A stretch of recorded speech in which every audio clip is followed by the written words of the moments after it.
Muy buenas tardes, noches, tengan todos ustedes.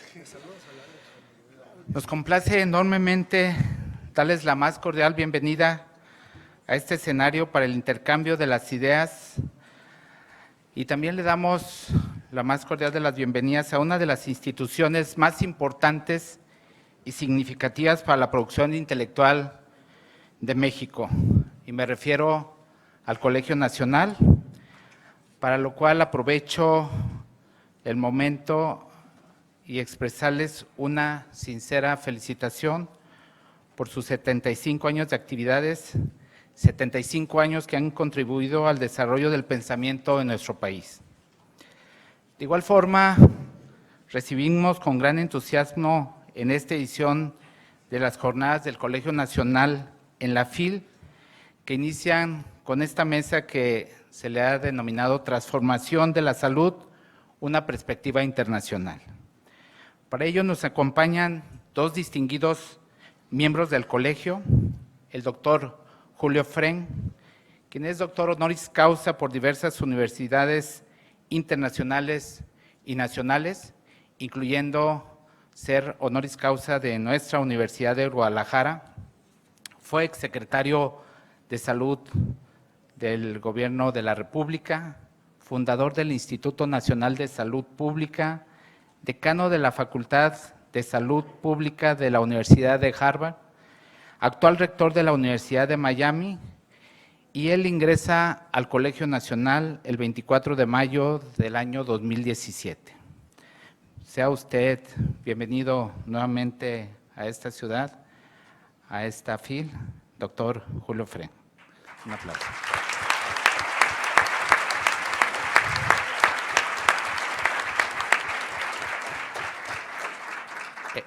En este panel también nos acompaña la doctora María Elena Medina Mora. Ella es psicóloga, es coordinadora del Centro de Investigaciones en Salud Mental Global del Instituto Nacional de Psiquiatría Ramón de la Fuente Muñiz, de la que hace tan solo 3 semanas dejó el lugar en la dirección de este importante instituto a un egresado de esta universidad, el doctor Eduardo Madrigal de León.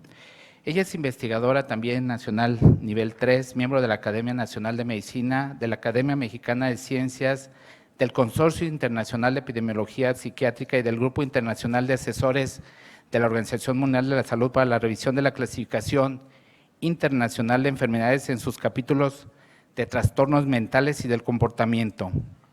Y ella ingresa al Colegio Nacional el 6 de marzo del año 2006. Bienvenida, doctora.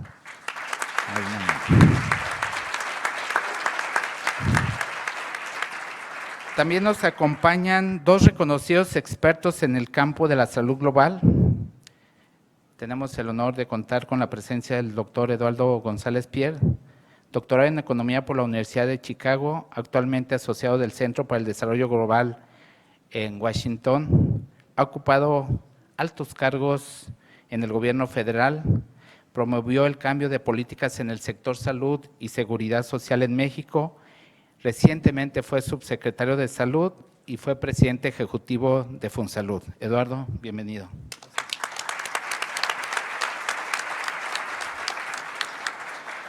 Y finalmente, en este panel tenemos a un egresado de nuestra universidad, de nuestra antigua Facultad de Medicina, uno de los egresados más destacados que ha tenido nuestra universidad, y me refiero al doctor Ariel Pablos Méndez. Él es maestro en Salud Pública por la Universidad de Columbia en Nueva York, fue director de la Fundación Rockefeller, donde encabezó la iniciativa para posicionar la cobertura universal de salud en la agenda internacional. Fue subsecretario de Salud Global en la Agencia para el Desarrollo Internacional de los Estados Unidos durante el mandato del presidente Barack Obama, y actualmente es profesor de medicina en el Centro Médico de la Universidad de Columbia en Nueva York. Bienvenido, Ariel, a tu casa, a tu ciudad, y estamos muy orgullosos de ti. Bueno, como todos ustedes saben, solamente voy a dar el preámbulo a este importante mesa que será conducida por el doctor Julio Fren. Pues solamente decirles que las exigencias que resultan del paulatino envejecimiento, del incremento de las enfermedades crónico-degenerativas, las enfermedades mentales, el cáncer y evidentemente las enfermedades infecciosas emergentes, plantean desafíos muy importantes en el actual modelo de atención por el avance de estas enfermedades, particularmente debido a los diferentes cambios en los estilos de vida que tienen las poblaciones y que en el futuro configuran un panorama epidemiológico sumamente complejo. Además, en este mundo de constantes intercambios entre las diferentes poblaciones, tenemos un número creciente de enfermedades infecciosas transmisibles que rápidamente se pueden ir de un lugar a otro por fenómenos de migración, de viajes, etcétera, etcétera, y que representan también un desafío importante.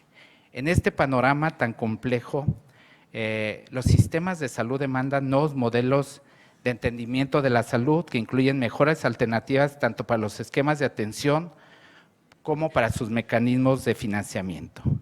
Iniciativas planteadas en otros momentos por nuestros distinguidos invitados han hecho que en el país se haya implementado el sistema de protección social en salud.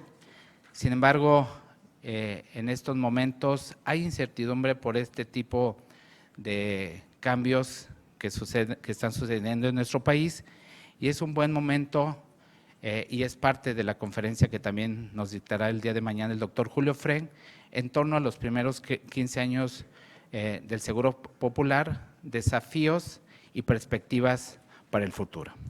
Sin más, y al nombre de la Feria Internacional del Libro de Guadalajara, de su presidente, el licenciado Raúl Padilla López, y por supuesto de la secretaria técnica administrativa del Colegio Nacional, les damos a todos ustedes la más cordial de las bienvenidas y sin más, dejo en la conducción al doctor Julio Fren de este importante panel, que será muy enriquecedor. Adelante, doctor. Gracias. Muchas gracias, doctor Andrade. Realmente le expreso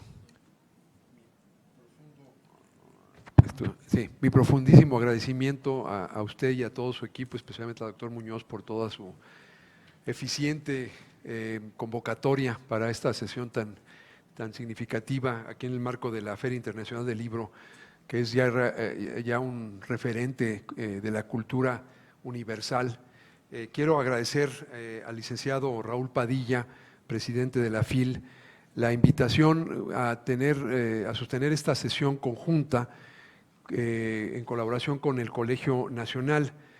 Como mencionó el rector Andrade, esta es una sesión conjunta y me da mucho gusto que está aquí la nueva secretaria administradora del Colegio Nacional, Tere Vicencio, un saludo muy afectuoso. Estamos aquí para analizar el Colegio Nacional, que cumple 75 años, tiene como lema libertad por el saber, y la idea es proporcionar siempre un foro abierto, sin restricciones, para la discusión de los temas más importantes de la vida nacional. La salud sin duda es uno de ellos. La salud no es todo, pero sin salud no hay nada.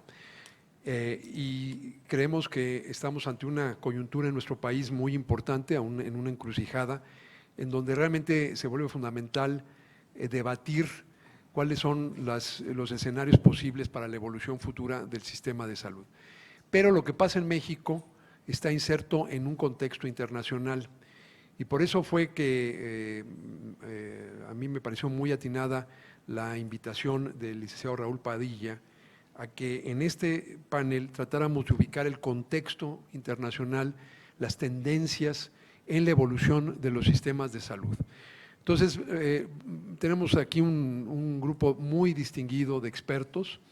La dinámica de la sesión es que vamos a hacer presentaciones breves de unos 15 minutos cada uno para tratar de dar el contexto y luego espero y los invito a que tengamos un intercambio, un espacio para preguntas y respuestas. De hecho, vamos a hablar en el orden opuesto en el que estamos sentados. Primero, Ariel Pablos Méndez, que como ustedes escucharon del rector Andrade, es un experto en salud mundial altamente reconocido. Nos va a dar el contexto de lo que ha sido ya un movimiento global a favor de la cobertura universal. Este debate que se da también en México realmente forma parte de todo un movimiento internacional y él nos va a permitir entender eso. Él es uno de los protagonistas que ha puesto a la cobertura universal en el centro de la agenda, al grado de que el nuevo director general de la OMS ha hecho de la cobertura universal en salud el elemento central de su agenda de trabajo. Después, el doctor Eduardo González Pierre, posiblemente el más reconocido economista que se dedica a los temas de salud, en el caso de él, lo de doctores porque es doctor en economía, pero es de este grupo de economistas que realmente se han enfocado y especializado en temas de la salud, y él tanto en el ámbito académico, pero también en el ámbito de las políticas públicas, como escucharon, ha sido subsecretario en la Secretaría de Salud y antes de eso creó y guió la unidad de análisis económico en la Secretaría de Salud. El doctor Eduardo González Pierre nos va a dar el marco de las tendencias en materia de financiamiento de los servicios de salud. Ahora, los sistemas de salud son los instrumentos para resolver los problemas de la gente. Y aquí no podemos abordar todos los problemas, pero sí queremos enfocarnos en un grupo de problemas de altísima prioridad, pero que además tienen la peculiaridad de estar descuidados en la agenda nacional e internacional, y estos son los problemas de la salud mental. Y Marilina Medina Mora, nuevamente una de las grandes figuras en México y en el mundo en temas de salud mental y adicciones, nos va a dar este panorama nuevamente de cuáles son estas tendencias. Si uno piensa en la cobertura universal, hay tres dimensiones y estas tres presentaciones las van a abordar. Una dimensión es cuánta gente es cubierta, y eso es a lo que generalmente nos referimos. Pero luego la segunda dimensión es qué problemas están cubiertos por la cobertura universal. Vamos a tener una ilustración con el tema de la salud mental. Y el tercero es qué costos están cubiertos. Cuando hablamos de cobertura, no es nada más cuánta gente, sino qué problemas están cubiertos y qué costos están cubiertos para que la gente no tenga que pagar de su bolsillo, y eso nos lo va a explicar el doctor Eduardo González Pierre. Yo terminaré tratando de tomar este contexto y referirlo al momento específico de México. Cada país tiene sus peculiaridades, tanto por su geografía y su historia, pero también porque cada país vive coyunturas muy especiales, y México está en una de esas coyunturas con el cambio de gobierno que va a ocurrir este fin de semana. Entonces voy a tratar de tomar varias de estas grandes ideas sobre la evolución de los sistemas de salud y las ideas sobre cobertura universal y financiamiento para aterrizarlo en un análisis de las disyuntivas que se le abren hoy a nuestro país. Con eso y sin mayor preámbulo, vamos a empezar entonces, y le pido a Ariel Pablos Méndez que haga su presentación inicial. Muchísimas gracias, Julio. Gracias, Jaime. Gracias a la FIL, a la universidad, a la academia y gracias a todos ustedes por venir a acompañarnos el día de hoy. Es un placer siempre estar obviamente en Guadalajara, que es casa, donde tengo familia, hermanos, amigos, compañeros, y así que es un placer ser parte de un panel tan distinguido el día de hoy. La cobertura universal de salud es una cuestión que rebasa a la salud y va a las cuestiones laborales de la economía, el desarrollo social de las naciones, y por lo tanto no es sorprendente que las reformas y los movimientos alrededor de esta área ocurren dentro de coyunturas o de mareas en la economía política. Trataré de aludir a ello y al mismo tiempo que a final de cuentas son decisiones de nosotros, de las sociedades y de algunos líderes, ¿no? Y somos afortunados de tener en Julio alguien que en México ha hecho eso y en el mundo también. A mí me tocó solamente a nivel global, que es más facilito que a nivel de a de veras, y podré compartir entonces cómo esto se ha vuelto ahora un tema de atención internacional de alto nivel. Si puedo, a ver. Muy bien.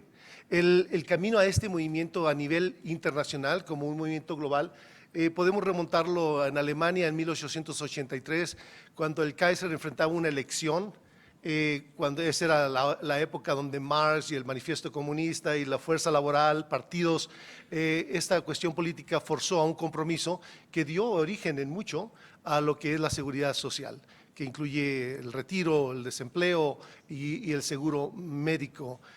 Uno de los modelos. El segundo modelo que vino después de la Segunda Guerra Mundial en Inglaterra es el modelo del Sistema Nacional de Salud, que es un sistema, a diferencia del primero, que es similar al del Seguro Social, basado en empleo, y del cual quizá en México aprendimos, porque entiendo que el abuelo de Julio, que trabajaba en el modelo alemán, se vino para acá y trajo algunas ideas alemanas a México. El británico era diferente, era un modelo basado en impuestos generales, como los de la educación, y que es un sistema de pagador único, que es un modelo que muchos prefieren, pero hay muchos modelos y debo advertirles que hay muchas maneras decía Lincoln Chen, de despellejar a los gatos, hay muchas formas de hacerlos. Ese mismo año, en el 1948, se funda la Organización Mundial de la Salud, que pone en el panorama internacional a la salud como un derecho humano. Y es de esa organización que hace 40 años exactamente se acaban de celebrar en Alma-Ata una reunión ministerial para proponer la visión de salud para todos, la idea de equidad, de que era posible. Y en ese entonces el mundo era mucho más pobre, así que era un reto de visión importante. Sin embargo, el compromiso existía a través, cobertura universal de salud, lograrlo a través de la salud de atención primaria. Julio estaba en la OMS cuando sale el libro en el año 2000, el Reporte Mundial de la Salud. Este fue un reporte que intelectualmente nos dio a aquellos que empezábamos a entender los sistemas un marco intelectual. Cayó en un momento histórico donde el SIDA y otras prioridades verticales, como se llamaban, tomó mucha de la atención, pero esto sacó una nueva generación de líderes para moverse en sistemas de salud y no nomás en la atención de enfermedades prioritarias. Me tocó a mí estar de director de salud en la Fundación Rockefeller, y la Fundación Rockefeller siempre tiene un interés en la historia. El campo de la salud global se llamaba salud tropical en la primera mitad del siglo pasado, después de la caída de las colonias europeas en Asia y en África. Nuestro campo se denominó salud internacional, la política económica cambió obviamente, es el momento de la atención primaria, comunitaria, los gobiernos, etcétera, y con la caída de la Unión Soviética entramos a la salud global. La caída de la Unión Soviética suponía una debilidad del gobierno, que las soluciones iban a venir del mercado y de la sociedad civil, y el péndulo de la historia se mudó en esa dirección. Muchas cosas buenas han ocurrido, algunas otras han llegado a extremos que en unos lugares no han sido favorables, pero junto con la epidemia del SIDA, la llegada de nuevos recursos, se volvió una era muy importante en la que ahorita voy a mencionar algunas cosas, porque de este periodo emerge este movimiento global. En este periodo global, los donantes internacionales aumentaron 5 o 6 veces los presupuestos para ayudar a los países pobres, en mucho por el SIDA. También la llegada de Bill Gates al escenario fue muy importante. Muchas cosas fueron las condiciones que llevaron a una época, a lo que yo he denominado la época de oro de la salud global. Ya no está creciendo mucho, como pueden ver al final, pero esos últimos 15 años han sido realmente increíbles, y debido a eso hemos logrado avances en la salud global sin precedentes, caída por mitad en la muerte de SIDA, de tuberculosis, de paludismo, en la mortalidad materna, que ahora resulta casi difícil cuantificar las muertes maternas, que se han vuelto cada vez más raras en muchos lugares. Casi 130 millones de muertes infantiles no ocurrieron en estos 20 años. De nuevo, una época increíble para la humanidad. Y la planificación familiar particularmente jugó un rol importante para darle ayuda a la mujer y a las economías de los países. Pueden ustedes ver aquí como la mortalidad infantil, que en Suecia, Inglaterra, tardó un siglo o dos en caer, pero ven ustedes cómo los países que se llamaban en vías de desarrollo, incluyendo México, han caído dramáticamente. La mortalidad ha sido una cosa espectacular, y veo algunos pediatras aquí que estoy seguro que estarán contentos de ver eso.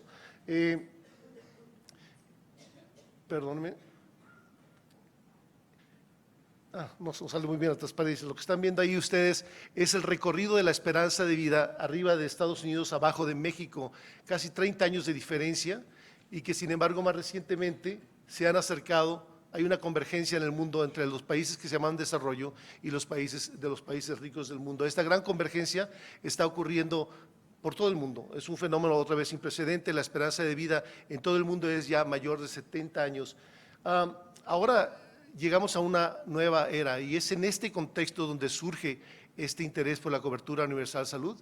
Es la crisis de la recesión financiera, los mercados se estrellaron y eso puso en duda la viabilidad de los mercados como la solución panacea a todos los problemas de la sociedad, cuando mucha gente perdió empleo, su habitación, sus pensiones, etcétera, y ha dado una ola de populismo alrededor del mundo, y al mismo tiempo, en muchos de los países que antes se llamaban muy pobres, ha habido una transición económica, donde 2/3 de los países que se llamaban de bajo ingreso en la nomenclatura del Banco Mundial, ahora han ascendido a la siguiente área, a las clases medias, medias bajas de ingresos. Es una transformación también económica que está pasando por el mundo, además de la transformación de salud. Importante, especialmente con el financiamiento que vamos a oír, es que los recursos ahora son domésticos. En África, en Asia, en Latinoamérica, es dinero local. Los gobiernos y el sector privado y los donantes ahora están quedando aquí enanos. Así que la dinámica que existía aquí, política y técnicamente, está ahora cambiando dramáticamente en cómo se ejecutan la visión de la solución de los problemas de salud. En esta transparencia que Jack Van der Gaat denomina la primera ley de financiamiento de salud, pueden ver 178 países con agendas nacionales de salud, que otra vez Julio fue uno de los impulsores para que tengamos no solamente datos epidemiológicos, sino también datos de gasto en salud en el mundo, y pueden ver que el Producto Interno Bruto y el gasto de salud se relacionan muy cercanamente. De hecho, es algo impresionante la relación. Yo le considero verdaderamente una ley. El gasto de salud sigue creciendo. Entre más ricas las economías, mayor el gasto de salud y generalmente es mayor la proporción, así que consume una proporción cada vez mayor del gasto en salud. Para los países muy ricos este es un dolor de cabeza. Para los países más pobres, el crecimiento económico con el crecimiento del gasto de salud es una oportunidad increíble. Y sin embargo, este gasto en salud generalmente ocurre como una explosión en la demanda que es satisfecha por servicios privados a veces no regulados y de calidad que se pagan de bolsillo. Y el gasto de bolsillo, como diremos en un minuto, es un gasto que es muy ineficiente, muy regresivo y que sin embargo es 50% del gasto en salud en África hasta 80% del gasto de salud en el Surasia, de tal manera que ahora una mujer en Nairobi, están hablando en los periódicos este mes, una mujer que sangra el parto puede ir a un hospital en Nairobi, se le salva la vida, pero ahora la dejan en una celda privada hasta que la familia venda su casita, su vaca para pagar por esto. Así que el futuro de la salud global y el futuro de la salud no puede ser esto. Me tocó, cuando estaba en la Rockefeller, lanzar un movimiento que era un llamado a la cobertura universal de salud. Me recuerdo platicar con Julio si le llamábamos cobertura universal de salud o seguridad social, había muchos nombres de cómo llamarlo, y insistimos en esto y fuimos muy consistentes, y esa consistencia fue importante en términos de poner en la agenda con claridad a lo que nos podemos referir todos, en este llamado que no era un simple llamado a lo deseable de la cobertura universal. Había, por supuesto, en esa misma publicación de Lancet del 2008, yo puse el primer mapa de cobertura universal de salud. La OMS no tenía los datos fueron del Buró de Trabajo, que tenía un poquito más de la visión alemana de seguridad social, pero que era la única que tenía unos datos sistemáticos en el mundo y importantemente nos señalaba que existían muchos países, no nomás Alemania y Canadá, muchísimos otros países, 70 países casi, y que países específicamente como Tailandia y México, donde las políticas de salud se basaron en la evidencia, nos permitían documentar los procesos y compartir las enseñanzas por todo el mundo. Esto nos dio mucha inspiración. Países como Ghana, donde la legislación de cobertura universal es increíble, pero obviamente las políticas, elecciones y esas cosas a veces se quedan cortos en los recursos que son necesarios. Si, como expliqué antes, la demanda va a aumentar con la economía, si el gobierno no invierte en dar los resultados a esa demanda, el gasto va a ocurrir en forma más ineficiente y regresiva, como es el gasto de bolsillo.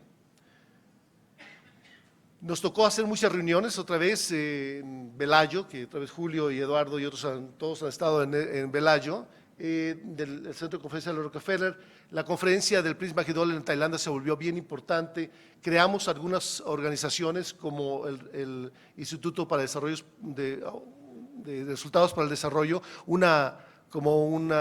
think tank de sistemas de salud y una red de países que haz de cuenta que ligar la gente que trabaja en el seguro con la gente que trabaja en Medicare de Estados Unidos, que generalmente no participan en salud global porque están muy ocupados nacionalmente, pero hacer una liga para aprender cómo se pagan, cómo usas capitation, cómo usas los presupuestos, cómo usas los pagos en bundles. ¿Cómo decimos eso, Julio? Pagos en bundles. En paquetes. Pagos en paquetes, muchas cuestiones técnicas de cómo hacer las cosas. Esos países, una red de países que están compartiendo informática, qué computadoras usan, todo eso. Y se volvió muchas ideas que también fueron recabadas por el Reporte Mundial de la Salud 2010. 10 años después del reporte de sistemas, aprendimos también que sistemas no es tan fácil de vender, sistemas de salud, pero cobertura universal de salud, a la gente que no está en salud les interesa, políticamente, socialmente, y entonces la OMS lanzó este reporte que se volvió un poquito la Biblia para muchos referirse, y creo que estamos orgullosos de ese reporte. Otra cosa que era importante, hemos enfatizado aquí la importancia de los economistas en las reformas de salud, pero a nivel global también las Secretarías de Relaciones Exteriores eran muy, muy importantes.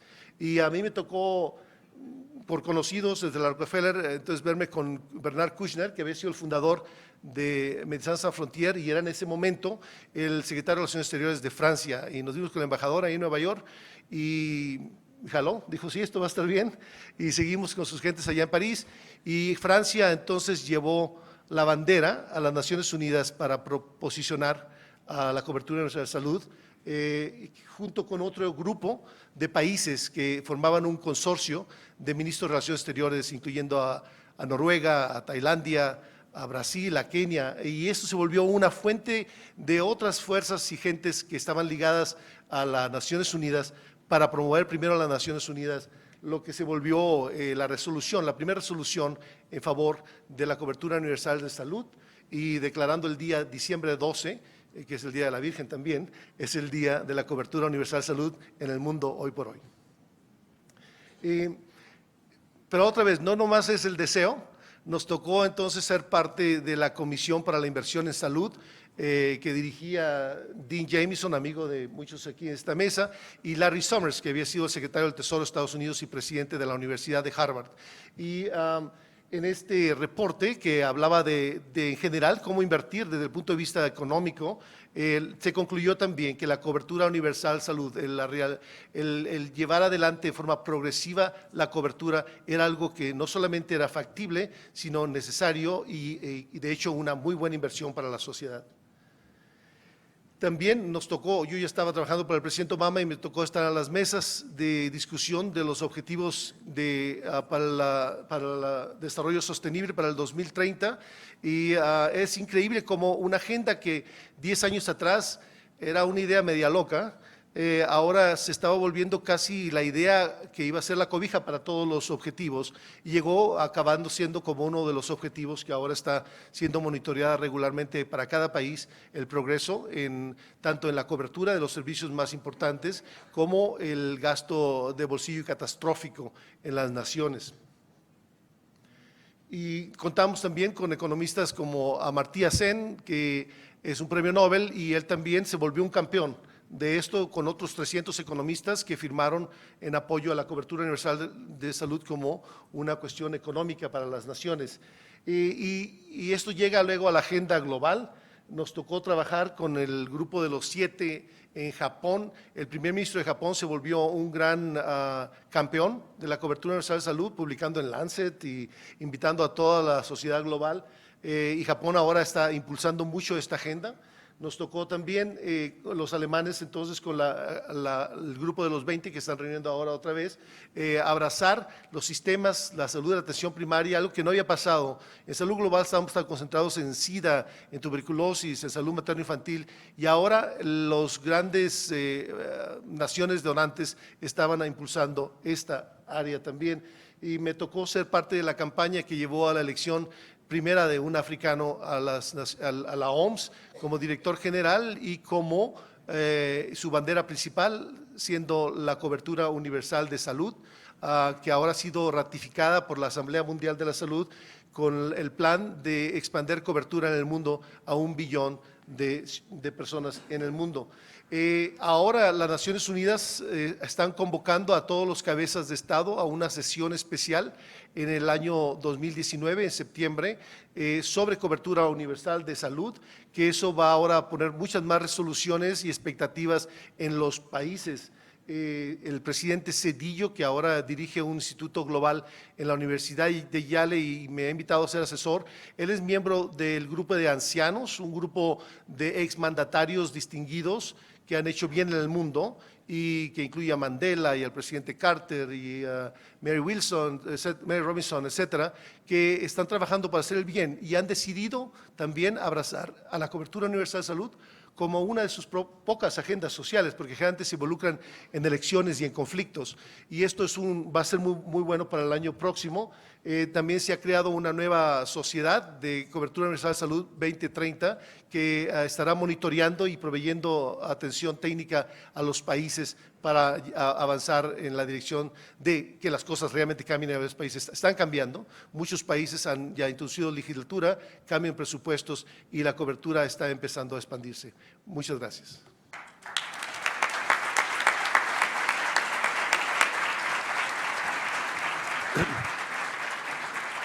Gracias, Ariel.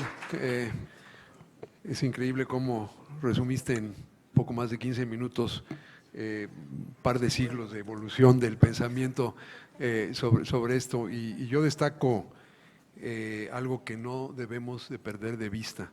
En medio de todos los problemas de la humanidad, el avance de la salud se destaca como uno de los grandes logros de la humanidad. Desde haber erradicado la viruela y ya muy pronto la poliomielitis, hasta haber logrado el cambio más dramático de esperanza de vida en toda la historia de la humanidad. Aquí tenemos una de las áreas de mayores beneficios a la humanidad y mucho de eso ha sido gracias a la acción colectiva de los estados.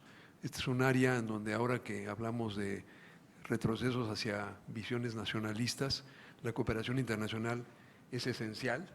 Y creo que en temas de políticas de salud hay mucho que podemos aprender unos de los otros.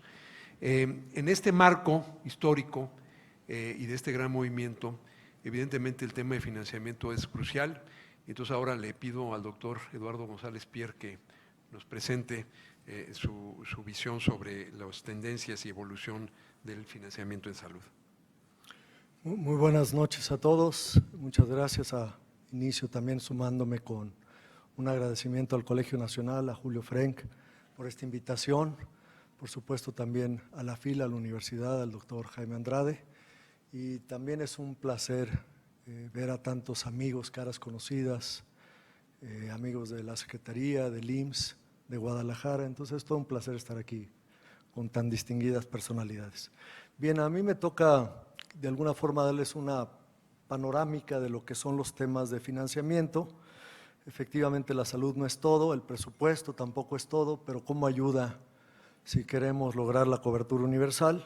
Y en ese sentido vale la pena de alguna forma reflexionar sobre por lo menos 3 dimensiones importantes de lo que es el presupuesto. Vale la pena entender cuáles son las fuentes, cómo se origina el presupuesto, de dónde sale. Hay pocas opciones, las adelantó Ariel en términos de el tipo de modelo y el tipo de financiamiento que hay. Valdría la pena también entender las cifras, los comparativos, cómo está el presupuesto en función de otros países. Sabemos que con el ingreso también se aumenta no solo los totales, sino también la participación de la salud en el PIB, y eso es importante tomarlo en cuenta. Y luego, por último, Efectivamente, los recursos son instrumentos para un fin.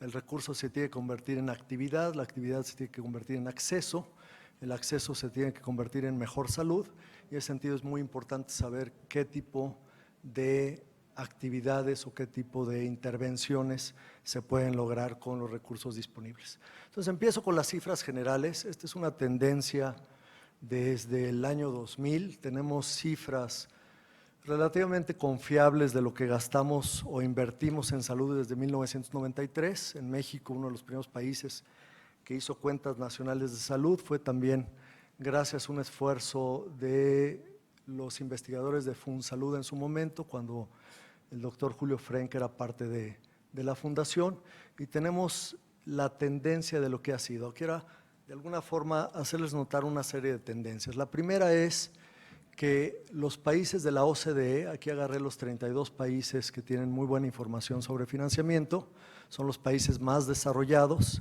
y gastan en promedio el 9% del Producto Interno Bruto en salud. 9% es la participación más alta de cualquier rubro de la economía. De hecho, en la mayoría de estos países el componente más alto en el que se gasta por parte de los hogares es salud. Por arriba de educación, por arriba de alimentación, por arriba de cualquier otra actividad. Los hogares dedican en promedio 9% del Producto Interno Bruto en salud, y 6.4% de esto lo paga el gobierno a través de algún tipo de estrategias de impuestos, ya sea la nómina o impuestos generales. Entonces lo que tenemos, este número es 9 y luego 2/3 partes, un poquito más, gasto público. Como mencionaba también Ariel, entre más desarrollado es el país, más se gasta en salud, y también entre más desarrollado es el país, más proporción del gasto total está asociado a impuestos o algún tipo de cobertura pública. Abajo tenemos las cifras de México, y en México, quizás esta cifra no la tienen tan en mente, gastamos, invertimos 5.4% del PIB. Solía ser más. Es importante ver esta tendencia. La tendencia desde el 2000 empezó a subir. Mucho de esto fue gracias a la puesta en marcha del Seguro Popular, y a partir del 2012, 2013 empezó a bajar. Entonces aquí lo que pasó es que se acabó la inercia de la cobertura de familias que venía programada en el Seguro Popular y empezó una serie de recortes, pasando de aproximadamente el 6.1, que es el máximo que llegamos, y empezó a bajar, y actualmente 5.4. Es una tendencia preocupante porque en el mismo periodo sabemos que ha habido envejecimiento, ha habido un crecimiento de las necesidades, sobre todo de padecimientos no transmisibles, de enfermedades crónicas, que suelen ser las más costosas. Y de este 5.4, un poquito más de la mitad, 2.8, viene de impuestos generales o de contribuciones a la nómina, la parte pública. Entonces tenemos una participación de alrededor de la mitad de todo el recurso público, la otra mitad de todo el recurso es privado, y es más o menos la participación. ¿Qué quisiéramos? Quisiéramos seguir las tendencias internacionales, las cuales quieren decir acercarnos a los promedios. El promedio de América Latina es 7, el promedio de la OCDE es 9, podríamos aspirar quizás a cifras, el caso de Estados Unidos es casi 17.4, otros países están un poco abajo, pero conforme aumenta el desarrollo vamos a ver también que aumenta la participación, y esa es una tendencia muy importante. Lo que también podemos ver es en las cifras totales. México es un país que tiene buena infraestructura, tiene buena atención, sobre todo si lo vemos comparado con otros países menos favorecidos, pero comparado con países más desarrollados estamos hablando de una disponibilidad de recursos per cápita de aproximadamente una sexta parte. Es decir, en México, en términos de dólares ajustados por paridad de compra, gastamos $482, mientras el resto de los países está alrededor de $2.500. Cuando vemos qué está pasando con el número de camas en otros países, el número de médicos, las enfermeras que atienden, el tipo de medicamentos, el equipo lo explica simplemente que las disponibilidades de recursos asociados a dos cosas, que son países con un nivel de desarrollo y por lo tanto un PIB más alto per cápita, pero también con una participación más alta de su economía en salud. Ahora, un segundo punto muy importante es entender de dónde vienen los recursos. y por lo regular lo podemos clasificar en 4 distintas fuentes. El recurso viene si es de la parte obligatoria o de impuestos generales o de impuestos a la nómina, es decir, el componente del sistema Beveridge o el componente del sistema Bismarck, que es seguridad social, y si no es público también viene de 2 fuentes, o es gasto de bolsillo o es prepago privado. Entonces lo podemos dividir en 2 bloques, la parte obligatoria, que suele ser pública, y la parte privada, que es prepago o es aseguramiento. Y aquí lo que tenemos es los países de la OCDE organizados entre más cobertura obligatoria, seguros obligados, ya sea vía seguridad social o impuestos generales, al menos cobertura o obligación. Y entonces los países nórdicos sabemos que tienen una gran cobertura basada en impuestos, que es esta barra grande, un poco de seguridad social y muy poquito gasto privado, ya sea de bolsillo o de aseguramiento privado. Y en último lugar tenemos a México, donde aproximadamente la mitad es prepago público y de esa mitad, la mitad de seguridad social, la otra mitad es impuestos generales. Y la parte preocupante es que casi toda la parte privada, 40 del 100%, es gasto de bolsillo. Gasto de bolsillo nos preocupa no porque sea privado, sino porque es la forma más ineficiente y más regresiva de financiar la salud. Cuando el enfermo está expuesto a gastar de su bolsillo cuando más requiere el servicio, es un mal comprador y suele suceder que las familias más desprotegidas suelen ser las familias pobres, que son las que tienen que accesar a servicios pagando de forma privada. Entonces tenemos una gran preocupación como sistema, que es movernos hacia los mejores desempeños, es decir, aumentar la parte de prepago pública, ya sea seguridad social o impuestos generales, y traducir este componente de gasto de bolsillo en un gasto más eficiente, por lo menos un prepago privado. Ahora, ¿qué explica el hecho de que los países tengan más o menos impuestos o prepago público obligatorio entre las distintas economías? Mucho lo explica qué parte del presupuesto total le dedican a salud. En un gobierno hay un congreso, el congreso decide si le va a dedicar a educación, a seguridad nacional, a pensiones, etcétera. Interesantemente, los países dedican en promedio en la OCDE aproximadamente el 15% de su presupuesto a salud. Y vemos que en México no estamos tan mal, es aproximadamente el 13%, y ha oscilado más o menos en este presupuesto. Entonces, en términos del esfuerzo, México le dedica el 13% de su presupuesto federal, los países más desarrollados el 15%, es una participación muy importante, pero sin embargo el problema no radica en la participación del presupuesto. El problema es que nuestro presupuesto federal es una parte muy pequeña de la economía. Entonces, si vemos en los países desarrollados, ya sea medido por ingreso o por capacidad recaudatoria vía impuestos, las economías andan alrededor de entre el 35 y el 43% de participación del gobierno en la economía total, son economías con una carga importante de actividad pública, y sin embargo en México, medido por impuestos es 17.4% y medido por gasto total o ingreso total de gobierno es 23%. Es decir, tenemos un gobierno relativamente pequeño, y en ese sentido, al tener un gobierno, un espacio total pequeño, el dedicarle el 13% hace que no sea suficiente como para llegar a los estándares de cobertura pública que desearíamos. Esa es la restricción estructural. Es muy difícil que logremos cobertura universal basada en impuestos generales, simplemente desplazando otros conceptos de gasto, porque salud compite con educación, con pensiones, con seguridad pública, con otra serie de gastos o de inversiones muy meritorias.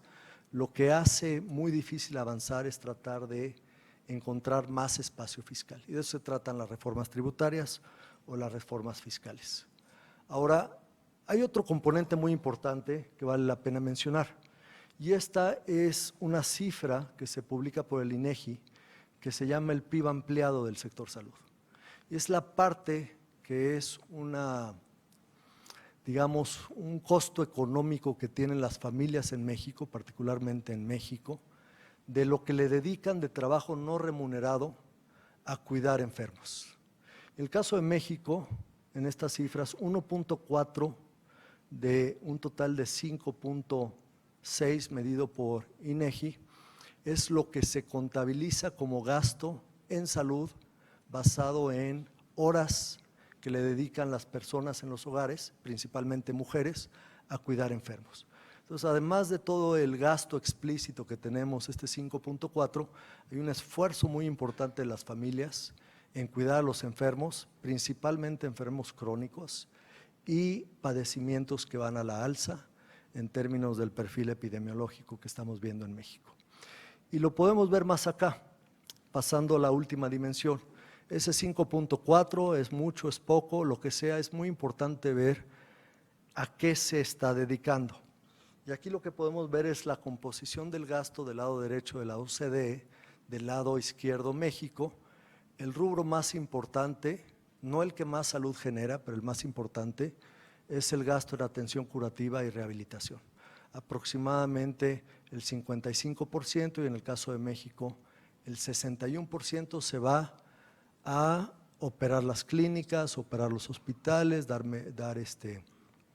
servicios curativos.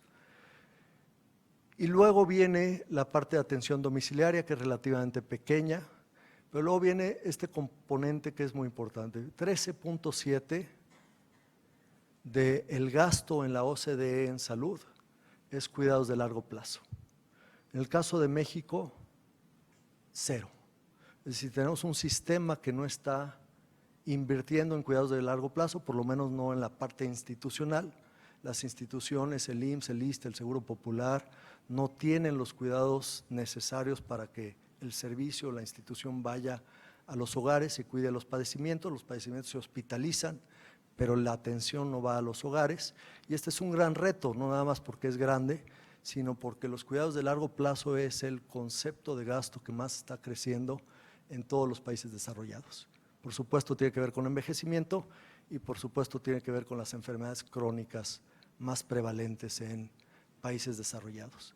Después viene la parte de servicios auxiliares, el caso de insumos, medicamentos, 19.5 contra 27.6, podemos ver que está sobre representado en México la atención curativa y los insumos y medicamentos en el presupuesto total, una parte muy pequeña que es atención preventiva, la más importante, por lo menos la más costo efectiva en generar salud, no necesariamente es la más representada en el gasto total, y por último tenemos la parte administrativa.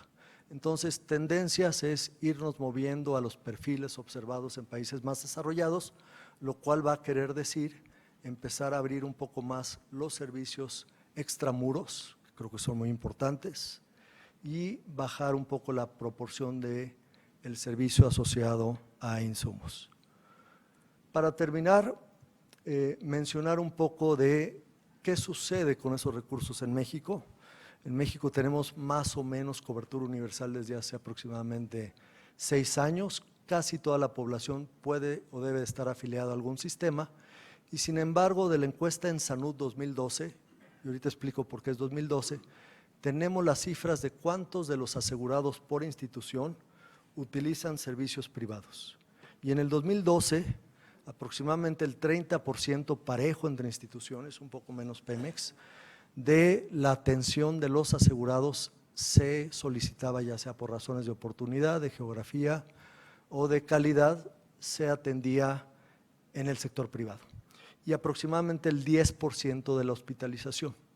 Y la razón por la que digo el 2012 es que esta pregunta solamente se inserta en la ENSANUD cada 6 años.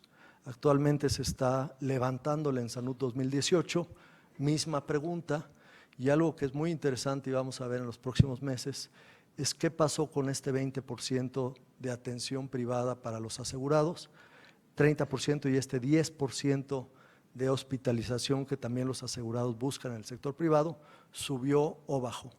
Mi impresión o decisión es que esto ha aumentado de forma significativa, principalmente por el fenómeno de los consultorios en farmacias y también la hospitalización. Entonces, es muy importante entender cómo el recurso que se dedica a las instituciones acaba como un doble pago. Los asegurados pagan sus cuotas obrero-patronales, los asegurados también pagan sus impuestos y sin embargo buscan un servicio en el sector privado. Y por último, reiterando el comentario, el mensaje que nos dio Ariel, el instrumento es el financiamiento, pero lo importante es saber es para qué. ¿Para qué quieres un presupuesto que va a financiar recursos, instituciones, hospitales y toda la gama de intervenciones necesarias? Y una propuesta es la cobertura universal para atender el objetivo de desarrollo número 3, que es el de salud. Y quisiera hacer énfasis en la meta 4, 3.4. La meta 3.4 dice reducir en una tercera parte la mortalidad prematura asociada a enfermedades no transmisibles. Ningún país está en ruta de conseguir esa meta. Algunos están bajando la mortalidad prematura de 0 a 69 en enfermedades no transmisibles. México no va en la trayectoria de reducir, de hecho está aumentando la mortalidad prematura en enfermedades crónicas, principalmente diabetes, enfermedades cardiovasculares. Entonces, antes de pensar en más recursos, más aseguramiento, más impuestos, lo que necesitamos es el objetivo, saber para qué se van a dedicar, qué tipo de servicios se van a necesitar, desdoblar todo eso en plataformas de prestación, en intervenciones, si va a ser atención primaria, si va a ser medicamentos, si va a ser especialistas, si va a ser brigadas comunitarias y después calcular cuál va a ser el requerimiento. Y es muy importante que como sociedad hagamos un esfuerzo presupuestal de impuestos asociado a qué vamos a conseguir con el recurso que queremos que se vea reflejado en los presupuestos o en los gastos familiares, ya sea a través de prepago o más gasto de bolsillo. Mensaje muy importante, el para qué necesitamos más esfuerzo presupuestal en salud. Muchas gracias.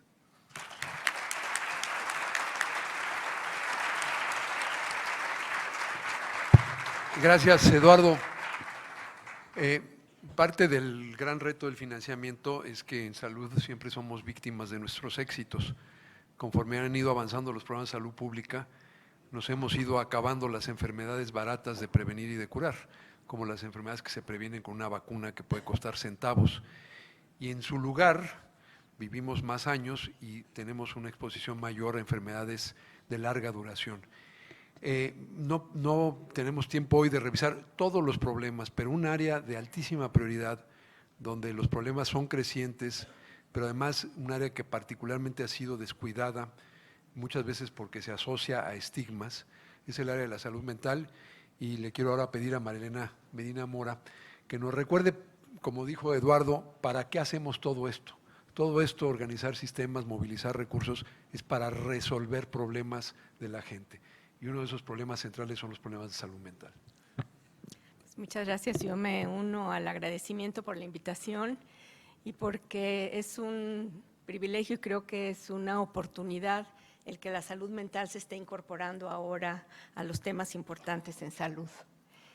Voy a hablar un poco de cómo fue que llegamos a que la salud mental fuera incorporada como enfermedad crónica. Es una enfermedad crónica, pero no había sido incorporada hasta recientemente en este Programa Mundial de la Atención de las Enfermedades No Transmisibles.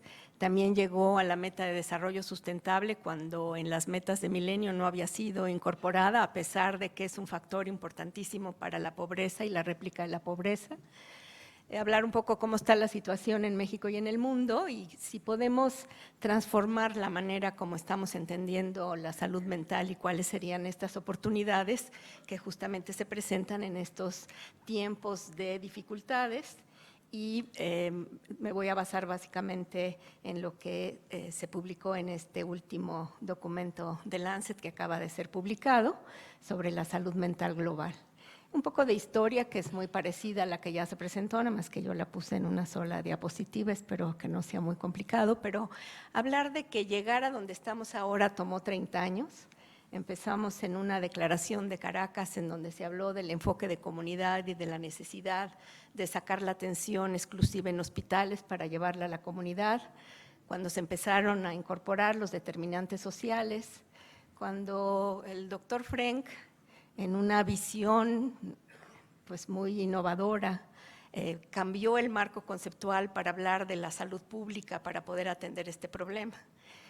Quizá parte de la reflexión es qué nos pasa que 3 décadas después seguimos atendiendo especialmente la parte individual y clínica, y si bien estos avances en el entendimiento de la enfermedad y en las modalidades de tratamiento que han aliviado muchísimo dolor a muchísima gente, no han sido llevadas a un modelo de comunidad que logre disminuir la gran brecha de atención. Por ponerles un ejemplo, la depresión, que es la enfermedad más frecuente, que ocupa el tercer lugar entre todas las enfermedades en la carga global de enfermedad en el mundo. Solamente el 6% de las personas que enferman en México reciben esta atención de calidad mínima, querría decir que tuvieron acceso a la psicoterapia, a los medicamentos o ambas en instituciones o en servicios profesionales.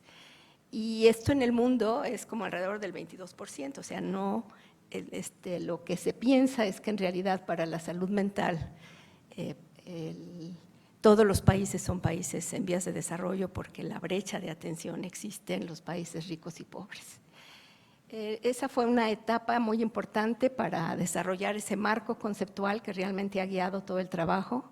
Una segunda etapa donde se desarrollaron las herramientas para poder hacerlo, que implica tener datos, que implica esta alianza entre usuarios, entre personas con experiencias vividas y los que atienden la enfermedad para poder llegar a soluciones mejores y desarrollar las guías de intervención y desde luego esta gran innovación que fue la Convención para el Derecho de las Personas con Discapacidad, en donde la discapacidad psicosocial fue incorporada y en donde hay firma de prácticamente todos los países de compromiso de cumplirla, porque los derechos humanos de las personas con enfermedad mental, especialmente la enfermedad mental grave, se siguen violando en México y en el mundo.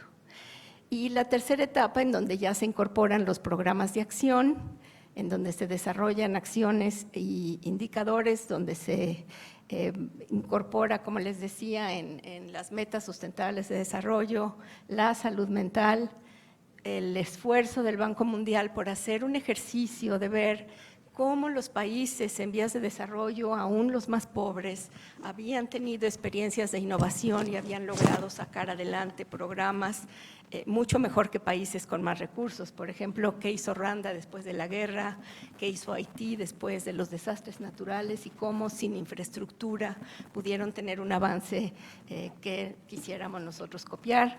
Eso llegó a otra publicación de Lancet, en donde se incorporó la salud mental con todas las otras enfermedades, diciendo cuáles son las intervenciones mínimas que nos permitirán avanzar y que al mismo tiempo alcanzan los recursos para llevarlas a cabo. Y en el caso de esta perspectiva, pues sí se espera que, por ejemplo, los recursos del tabaco y los recursos de los impuestos de bebidas con alcohol puedan dedicarse a la atención de la enfermedad mental y de las otras enfermedades y que permitan a todos los países ricos y pobres poder avanzar en este tema. Entonces, esto llevó también a una reunión que ocurrió en marzo de este año, en donde se reunieron el secretario de Naciones Unidas, el director de la Organización Mundial de la Salud y la directora de UNICEF para hacer un compromiso de poner en una prioridad y en un primer lugar a la enfermedad mental. Y lo que vemos ahí son cuál es la cobertura de atención de los países con nivel medio, bajo y alto de desarrollo. Y como vemos, pues la mayor parte de las personas que enferman no reciben atención. Y por otra parte, digamos que si en ese artículo de Lancet de 2007 se planteaba que la necesidad de atención era de tal manera grande que no habría presupuesto que alcanzara. Y lo que se vio es que había oportunidades. Una de estas oportunidades es modificar la manera como gastamos el presupuesto.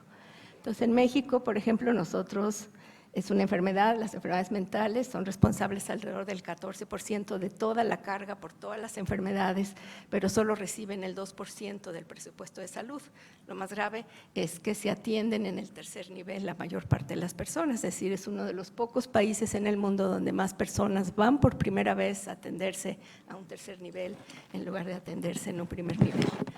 Entonces, tendríamos que ver qué maneras podríamos cambiar. Y si nosotros vemos cómo en los países pobres la mayor parte del dinero se gasta en los hospitales mentales, en los países de nivel medio ya nada más es la mitad y en los países en desarrollo el 20%, pues México se comporta igual que con la cobertura de atención de calidad en la manera como gasta su dinero como de los países más pobres del mundo.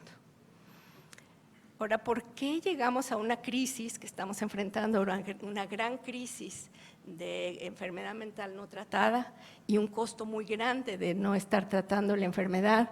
Pues porque las prioridades se habían fijado siempre en la mortalidad. Esto es algo que el doctor Julio Frenk empezó a traer y con esto cambió el paradigma.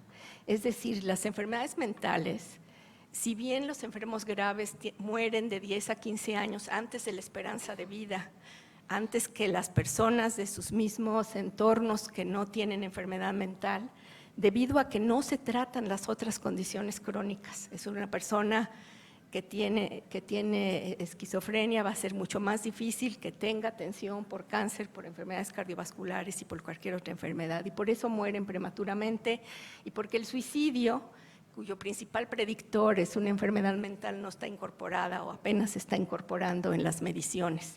Pero lo más importante es que una persona que tiene esquizofrenia, que frecuentemente ocurre en edades en la juventud, tempranas en la vida, no muere de esquizofrenia, muere con esquizofrenia, después de muchos años vividos sin salud. Y a la hora que sumamos esos años, las enfermedades mentales empiezan a tener un lugar que antes había sido oculto e invisible, y eso nos permitió modificar también la manera de ver. Ahora, ¿qué es lo que está pasando en el mundo? Está aumentando la carga de la enfermedad, está aumentando para los países ricos y pobres. Desde luego, la proporción de crecimiento en los países pobres es más importante.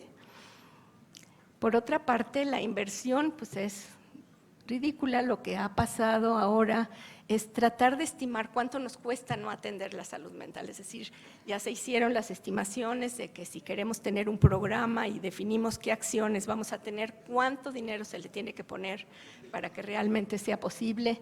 También la otra parte es estimar qué pasa cuando una persona está enferma y no recibe tratamiento. Si nosotros pensamos en una niña adolescente, por ejemplo, que se deprime, ¿qué es lo que le va a pasar? Seguramente no va a terminar la escuela o se va a dificultar seguir en la escuela, y esa tarea en ese momento de la vida le va a impactar toda la vida. La misma depresión antes o después va a tener un impacto diferente. Si no va a la escuela, muy probablemente caiga en drogas, muy probablemente, o sea, el crecimiento que hemos estimado de riesgo es 18 veces más. Sí, es muy probable que sea violada, es muy probable que sea una madre adolescente y va a replicar el ciclo de la violencia. Entonces, ¿qué es lo que podemos hacer? Si nosotros vemos y se hablaba de esa época de oro en donde hubo mucha inversión, pues desafortunadamente la salud mental no llegó a los beneficios que pudiera haber tenido. Y si nosotros comparamos, digamos, en esta enfermedad y vemos cómo, por ejemplo, se invierte, o sea, cuántos millones de personas tienen VIH y cuántos millones de personas tienen un trastorno mental, o aquí medido como años de vida sana perdidos, y cuánto es el gasto de asistencia en el desarrollo, pues vemos cómo es totalmente inverso a lo que podríamos estar esperando. Y el Foro Económico Mundial hizo una estimación muy interesante de qué es lo que estaba costando, porque una persona que enferma va a perder el trabajo, pero también va a ir al trabajo y no va a producir. Y ese presencialismo, es decir, ese estar en el trabajo pero sin producir lo que puede producir porque no se le atiende, cuesta muchísimo dinero, y esto es lo que ellos han estimado, que para los próximos 20 años el costo de no atender a la economía mundial es más que el Producto Interno Bruto combinado de Europa Central, los países bálticos, África del Norte, etcétera. Entonces, ¿qué es lo que necesitamos hacer? Pues modificar esta manera de hacerlo. digamos, sí necesitamos más dinero. Aquí vemos cómo la enfermedad mental afecta en la época productiva. La época productiva es la más importante, también las autolesiones, también la violencia. Y por otro lado, bueno, tenemos ahora las enfermedades de la tercera edad que vienen a complicar las cosas. Entonces, ¿qué es lo que tenemos en México? Un sistema con cobertura limitada, una alta comorbilidad no atendida. Nosotros sabemos que una persona que tiene diabetes va a tener 3 veces más riesgo de tener depresión. La obesidad está también asociada. Por ejemplo, solamente 2% de las camas en hospitales generales están dedicadas a la enfermedad mental. Y la latencia, es decir, estas pocas personas que llegan a tratamiento tardan para la depresión 14 años desde que inicia el tratamiento hasta que llegan, de tal manera que llegan con muchísimas pérdidas. Y esto es algo que podemos revertir. Entonces, ¿qué necesitaríamos hacer?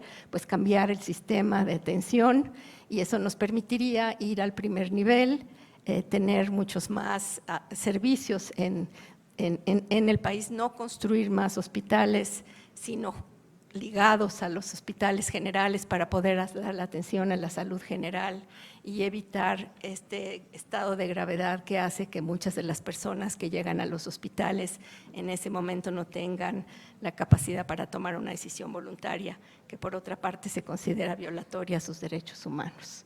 Entonces necesitamos este nuevo modelo de atención escalonado, que se ha visto que si nosotros podemos integrar la atención de estas enfermedades en el sistema de salud, es el mismo médico, el mismo hospital, la misma cama, y ese 30%, por ejemplo, de personas hospitalizadas que tienen depresión, se tratan de las dos cosas en el mismo momento. Con un cambio de tareas querría decir que tendríamos que incorporar a las enfermeras, a las trabajadoras sociales, a los psicólogos, a personas en la comunidad que puedan tener un trabajo colaborativo, escalonado, supervisado y desde luego con la capacidad que se requiere. Si nosotros somos capaces de establecer un sistema, como dice el doctor Frenk, pensando en las personas y no en las enfermedades, podremos hacer un cambio con los recursos, es decir, es posible reducir esa brecha con los recursos que se han estimado que son factibles para hacerlo. Muchísimas gracias.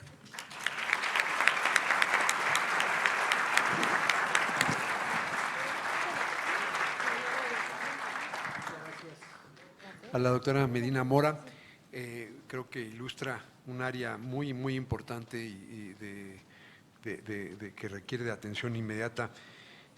Voy a pasar yo ahora a mi propia presentación antes de abrirlo al público. Si me pueden… Yo lo que quiero ahora hemos escuchado 3 análisis muy interesantes del contexto internacional del movimiento por la cobertura universal, de las tendencias en el financiamiento y de uno de los problemas prioritarios, en este caso el de la salud mental. Yo quiero ahora tratar de aterrizar algunas de estas reflexiones y hablar de nuestro sistema de salud de cara al futuro. El mensaje central es muy claro: México ha tenido enormes avances en materia de salud, pero si queremos avanzar hacia un sistema que realmente sea auténticamente universal, necesitamos una nueva generación de reformas. Ahora, hemos estado hablando de universalidad por muchos años, cobertura universal, y en realidad hay que entender que esa palabrita universal tiene 2 significados. El primer significado, que es el más común, es un sistema que cubre a toda la gente. Pero hay un segundo significado que es igualmente importante, y que es un sistema no solo que cubre a todos, sino que cubre a todos los ciudadanos, a todas las gentes, a todas las residentes en un país, con los mismos beneficios y bajo las mismas reglas. En este sentido, en este segundo sentido, un sistema universal es lo contrario de un sistema segmentado. En México tenemos que hacer el último gran esfuerzo para incluir a todo mundo, o sea, el primer sentido, que todo mundo esté cubierto. Pero, igualmente importante, es que todo mundo tenga los mismos derechos. Y esto es a lo que yo me refería antes. Hablamos de cobertura. ¿Qué es lo que se cubre? Se cubre la gente. Como voy a mostrar en un momento, estamos muy cerca ya de cubrir a todo mundo. Pero luego, ¿qué problemas y con qué costo para las familias? ¿Qué parte del costo está cubierto y qué enfermedades están cubiertas? Eso se refiere al segundo significado de la palabra universal, y allí es donde tenemos todavía un trecho que recorrer. Para esto lo que requerimos no es un sistema único, sino un sistema uniforme de salud. Entonces voy a tratar de elaborar estas ideas de manera muy rápida. Les recuerdo a los que quieran que mañana a las 10:30 el doctor Andrade amablemente me ha invitado a dar una conferencia magistral sobre los 15 años del Seguro Popular. Entonces voy a abundar en algunas ideas con más profundidad, pero yo quisiera describir un poco dónde estamos ahora, qué alternativas se presentan. Estamos realmente en una encrucijada y México tiene que decidir por qué camino se va a ir, y luego cuáles son los elementos centrales de esta siguiente generación de reformas que requerimos. Bueno, la situación actual es muy simple. Hemos llegado, después de un gran esfuerzo que empezó en 1997, en lo que yo he llamado la tercera generación de reformas, a este esquema que se resume en este cuadro y que voy a explicar brevemente. En México ya llegamos a una situación donde tenemos 3 seguros públicos de salud que, como vamos a ver, atienden ya casi a todo el mundo. El seguro de enfermedades y maternidad del IMSS, el seguro médico del ISSSTE y el seguro popular. Hemos llegado ya a homologar la estructura financiera de los 3 seguros públicos. Cada uno de ellos tiene ya una estructura tripartita. En los 3, desde las reformas a la ley del IMSS de 1997, se introdujo el concepto de una cuota social, o sea, una cantidad fija que el gobierno federal pone por persona afiliada a cada uno de estos seguros. Eso existía solamente para los asegurados del seguro social. En la reforma de 2003, que dio lugar al seguro popular, la misma cuota social se tomó para la población no asalariada, que son los que cubre el seguro popular. Y en 2007, en la reforma del ISSSTE, la misma cuota social se amplió a los derechohabientes del ISSSTE. En el caso del IMSS y del ISSSTE, estos dos están dirigidos a la población asalariada. El IMSS, la población asalariada que trabaja en el sector privado de la economía, y el ISSSTE, la población asalariada que trabaja en el sector público de la economía, los organismos públicos, los gobiernos federales, estatales y municipales. El seguro popular está dirigido a la población no asalariada, no a los informales. Una minoría de los no asalariados son informales, la gran mayoría no son informales, es una de las confusiones más grandes que existen. El grupo más grande de no asalariados son los campesinos, no tienen nada de informales, reciben crédito, reciben asistencia técnica. Lo que pasa es que no tienen un patrón y por lo tanto no tienen seguridad social. O todos los profesionistas que trabajan por cuenta propia, los médicos, abogados, contadores, o toda la gente que tiene los pequeños comerciantes que tienen su propia tienda. Esa población es más o menos la mitad de la población mexicana y es a los que se dirige el Seguro Popular. Lo que es extraordinario es que a lo largo de un poco más de una década se hicieron 3 reformas de ley que nos han dado ya una estructura parecida. En 2007 a la ley del IMSS, en 2003 a la ley de salud y en 1997 a la ley del IMSS, en 2003 a la ley de salud y en 2007 a la ley del ISSSTE. 3 distintas administraciones de gobierno, 2 partidos diferentes. Esto es lo que se llama una política de Estado. Y gracias a eso tenemos ya un sistema homologado. En el caso del IMSS y del ISSSTE hay las cuotas obreras y la cuota que pone, perdón, aquí dice familiares, la cuota patronal. En el caso del Seguro Popular, y esto lo voy a explicar mañana, se hace la misma estructura, una aportación del gobierno federal, pero aquí como por definición no hay patrón, hay una fórmula en que se dividen entre los estados y la federación. Entonces hay este aportante corresponsable, que es el empleador en el caso del IMSS y del ISSSTE, y son los gobiernos estatales y federal en el caso del Seguro Popular, en una fórmula en donde la aportación es proporcionalmente mayor en los estados más ricos que en los estados más pobres. Entonces hay también solidaridad entre los estados. Bueno, esto es un ejemplo de esto que hablamos mucho, reformas de Estado. Esto ha ocurrido a lo largo de 3 administraciones y ahí es donde estamos. Si hoy vemos, de acuerdo a la encuesta intercensal de 2015, Esta es la cobertura. En seguros públicos, el seguro popular, el seguro del IMSS, el ISSSTE, luego están los más pequeños que son Pemex y las Fuerzas Armadas, y luego los seguros privados. Bueno, el Seguro Popular tiene 58 millones de afiliados, ha bajado un poquito, esto fue en 2015, pero más o menos está ahí entre 55 y 58 millones. La Seguridad Social para los trabajadores asalariados, aproximadamente 42 millones. Los seguros privados cubren a 8 millones, pero la mitad de esos tienen también un seguro público, tienen doble cobertura. Entonces, si tomamos nada más en cuenta los 4, había en total en 2015 102 millones de personas con alguna forma de aseguramiento, la gran mayoría con seguros públicos. Y esto nos dejaba a 17 millones de mexicanos sin protección en salud, es decir, 14% de la población. Es decir, ya en 2015 solamente nos falta 14%, ahora es un 14% de muy difícil acceso, es la gente más pobre que vive en las comunidades más remotas. Pero el hecho es que al menos en la cobertura de personas estamos ya muy cerca de vivir en un país donde todo mundo tiene, la gran mayoría, un seguro público, sea el IMSS, el ISSSTE o el Seguro Popular, y luego todavía 4 millones con un seguro privado únicamente. Tenemos que dar el último jalón para cubrir a estos 17 millones que todavía nos faltan. Ahora, ¿cómo le hacemos? Y aquí, por eso quiero hablar de los consensos y los disensos. Todo mundo coincide que hay que dar ese último paso hacia la universalidad. Ese es el gran consenso. Hay que hacer el último gran esfuerzo para cubrir a todo mundo. Y no nada más en el primer sentido, cubrir a las personas, sino también en el segundo sentido, cubrirlos con los mismos derechos, las mismas prestaciones. Pero hasta ahí se limita el consenso, porque donde hay muchas discrepancias, ¿cómo lo logramos? Y ahí es donde vamos, lo que quiero dedicar la mayor parte de los minutos que me quedan, en establecer que las diferencias en materia de política pública no radican tanto en el qué, que es esta idea de ya dar el paso final hacia la universalidad, sino en el cómo alcanzamos la universalidad. Y ahí es donde tenemos hoy dos grandes alternativas.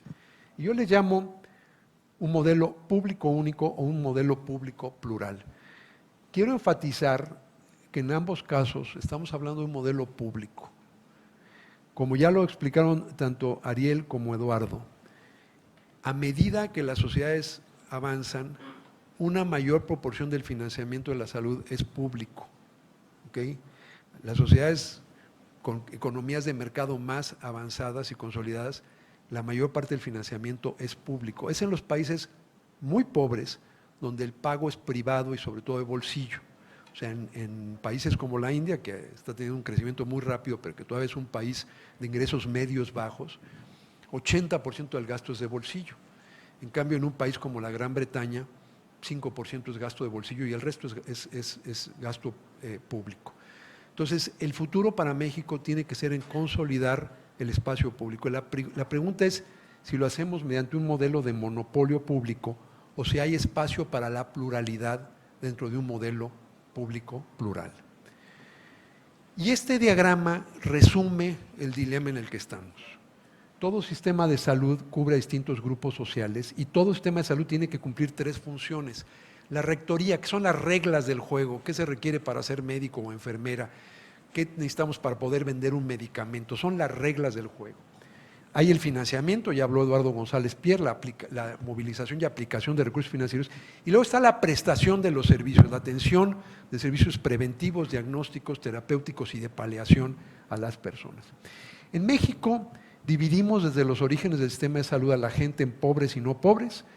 A los no pobres les dimos a algunos la seguridad social, los que tenían un trabajo asalariado, y luego a los demás a una mezcla de seguros privados o gente no asegurada.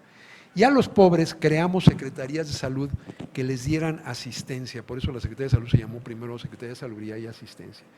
Y evolucionó en México un sistema segregado en donde las instituciones de seguridad social ponen sus propias reglas, tienen su propio financiamiento, las cuotas obrero-patronales, y tienen sus propios hospitales y médicos.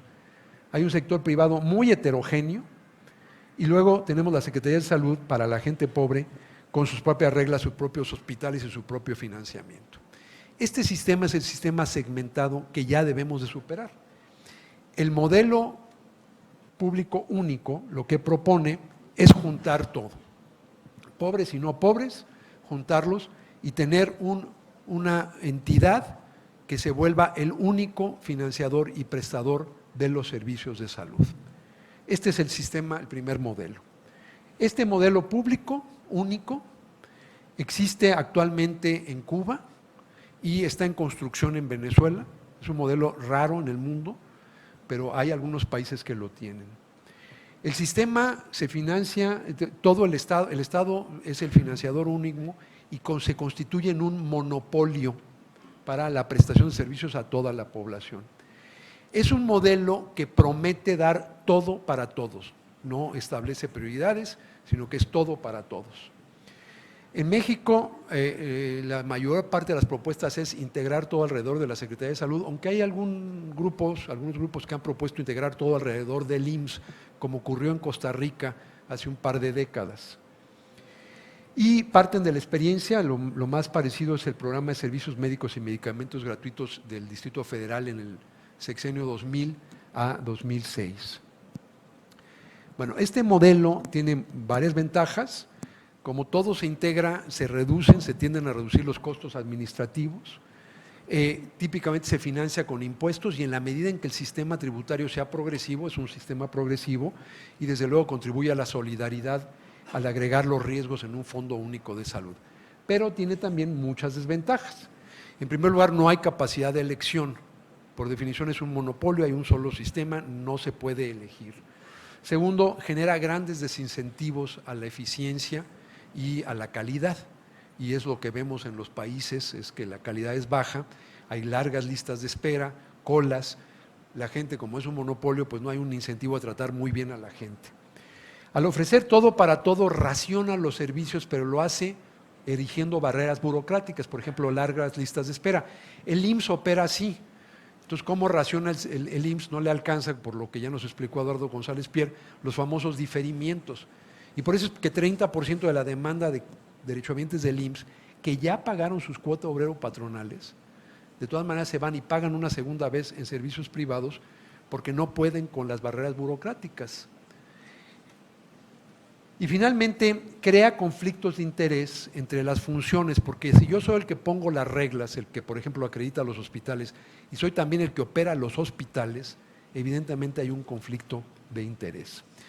En casi todos los países donde existe da lugar a mercados negros, donde fuera del monopolio público se están vendiendo muchas veces para la élite gubernamental servicios privados típicamente de mayor calidad.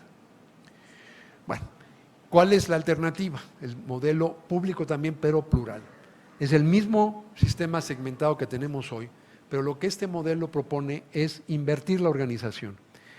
Es, en vez de dividir al sistema por grupos, dividirlo por funciones y encargarle la función de rectoría a las secretarías de salud, la Secretaría Federal y las secretarías estatales, crear un fondo universal de salud, un fondo único, que se puede lograr porque ya tenemos homologada la estructura financiera, y en la prestación dar lugar a cierto pluralismo donde haya prestadores del IMSS, prestadores del ISSSTE, prestadores privados de organizaciones no lucrativas, pero todos con las mismas reglas de estar acreditados para que haya una garantía de la calidad de la atención. Es un modelo que se basa en la separación de funciones en vez de la segregación de grupos, que es como tenemos el modelo actual. Este modelo tiene también, es el modelo que se encuentra en la mayoría de los países de la OCDE. La esencia es que hay una instancia rectora independiente que pone las reglas del juego, hay un financiamiento predominantemente público y luego sí hay pluralismo en la prestación con una mezcla de prestadores públicos y privados. Este modelo ofrece beneficios explícitos y esto es la clave. La gente sabe a qué tiene derecho y por lo tanto lo puede exigir, le da poder a la gente. Y en México han habido muchos actores que proponen esta idea de la separación de funciones y un poco el experimento que se basó en este modelo es el Seguro Popular y mañana voy a hablar de los avances y también de los retos que todavía enfrenta el Seguro Popular. ¿Qué ventajas tiene? Contribuye a la solidaridad, igual que el otro modelo, promueve la equidad. Aquí sí hay una transparente definición de prioridades al definir cuáles son las enfermedades que están cubiertas.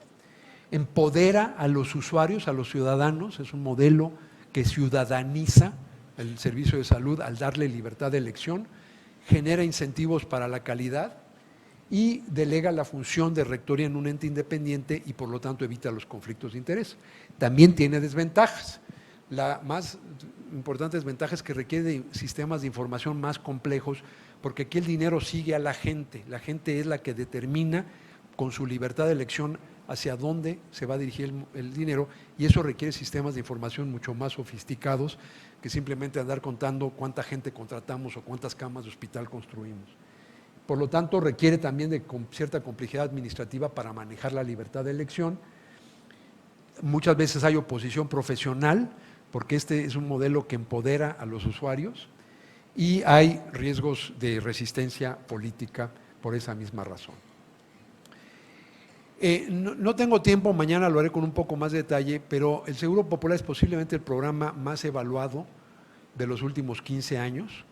Hay más de 120 artículos en revistas con revisión de pares, pero las evaluaciones están tingado también a la literatura más popular o general.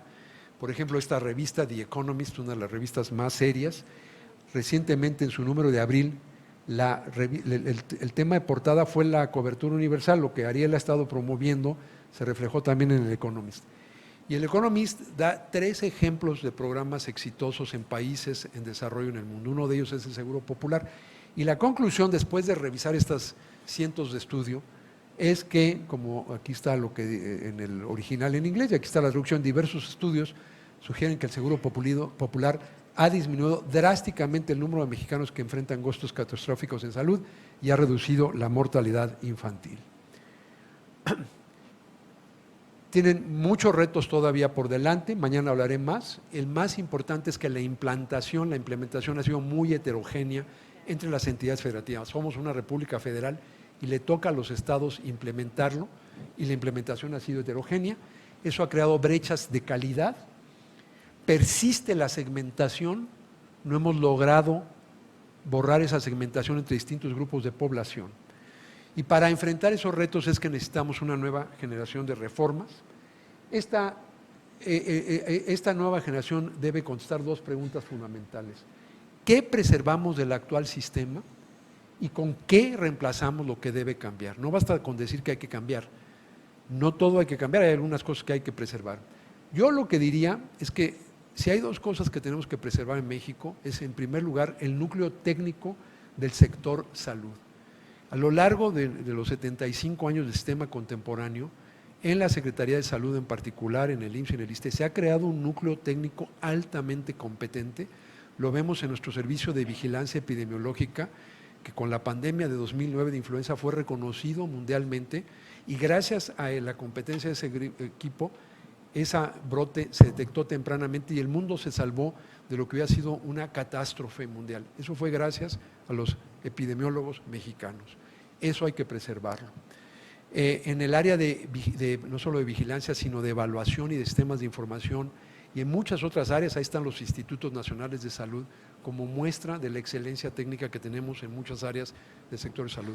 Es fundamental preservar eso, porque ha costado 75 años construirlo y se puede destruir en muy poquito tiempo.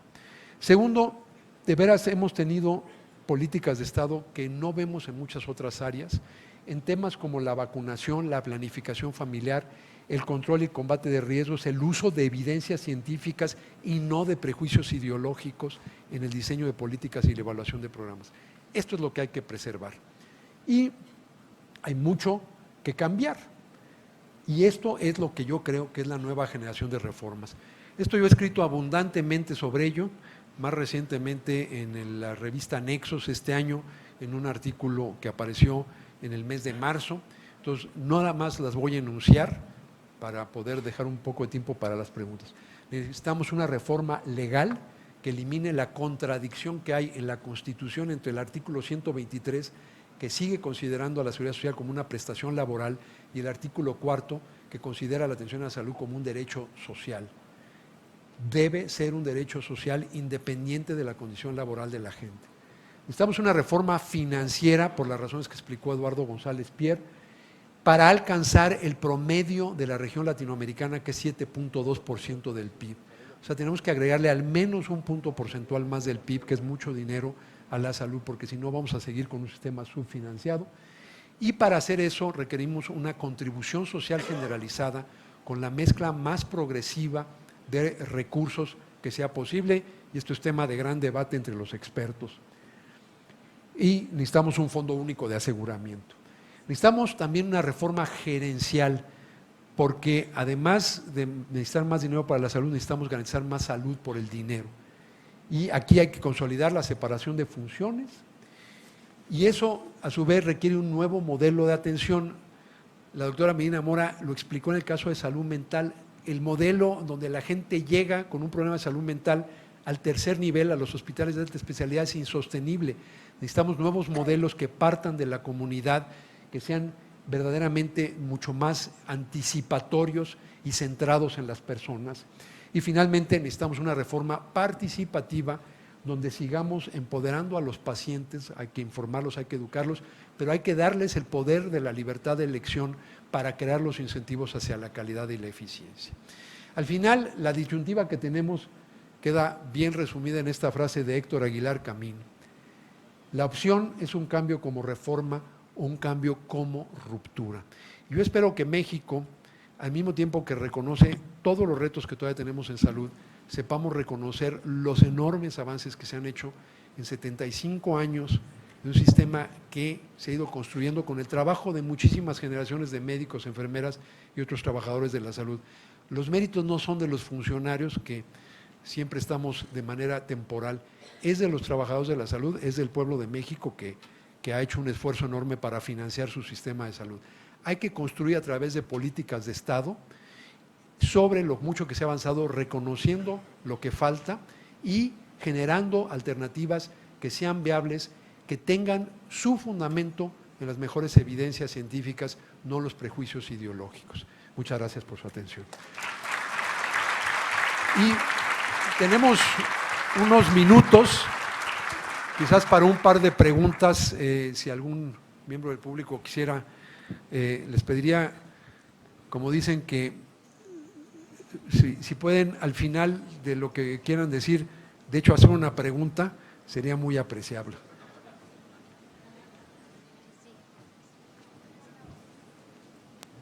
Sí, muchas gracias, buenas noches. Felicitar a la mesa de trabajo y desde luego a aquellos que venimos a esta noche a escucharlos.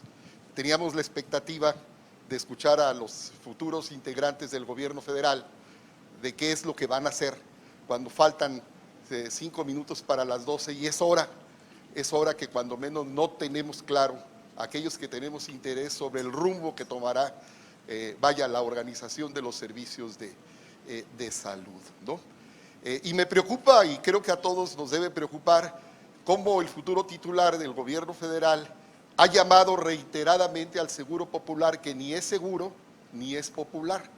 Es decir, eso lo ha dicho Andrés Manuel López Obrador cada que puede, ¿no? De tal suerte que uno no puede mostrarse optimista frente al futuro que tendrá esta política pública efectivamente exitosa. Es decir, efectivamente exitosa, pero ahí está ese antecedente que nadie en este auditorio y nadie que haya escuchado decir esto, Andrés Manuel, podrá negar que esa es la perspectiva, desde luego limitada y equivocada, que tiene el presidente de México, que despachará a partir del próximo sábado. Luego, cuando parte de esta afirmación, a mí me llama la insistencia de la mesa de hablar de cobertura, Ariel, una insistencia que pareciera no voltear a ver al acceso a la salud, como lo establece la Constitución, como un derecho humano. Es decir, cuando el acceso a la salud tiene implicaciones más complejas, disposición de servicios, personal suficiente, infraestructura, y la cobertura, algunos siempre la hemos entendido, y me gustaría estar equivocado, estar inscrito en un programa, Es decir, y con ello cubro, como aquí se insinuó, estoy cubriendo y solo me faltan 15 millones de que pertenezcan a parte del sistema, cuando probablemente del otro porcentaje que aquí se consigna, pues resulta que están inscritos en el programa, pero no tienen acceso al servicio. Digo, en términos puntuales no lo tienen acceso, y es ahí donde, Ariel, yo te invito, ¿de qué manera vas a conciliar o cómo le haces para conciliar cobertura con acceso? Porque a mí en este estado que conozco y veo, bueno, pues, ¿y dónde está el acceso a la zona? En la zona norte, de los que ahí viven, del acceso a servicios de salud. Es decir, ¿de dónde está el acceso si la infraestructura que se construyó en esta administración fue insuficiente y están en abandono, pues qué sé yo, cerca de 30 hospitales que están medios terminados y otro tanto están sin el personal adecuado? Y finalmente, aparte de felicitarlos, decirles que en la fundación del Colegio Nacional, 2 médicos jaliscienses egresados de esta facultad de medicina participaron en la fundación. Uno fue Enrique González Martínez y el otro Mariano Azuela. Mariano Azuela, situación de que en Jalisco nos sentimos muy, muy orgullosos. Muchas gracias. Y además de médicos y jaliscienses, fueron grandes escritores. Grandes escritores. Así es que, de hecho, entraron al colegio más como escritores que como médicos, así es que sí. Vamos a tomar un par de preguntas y retomamos. De hecho, vamos a dar la palabra allá atrás.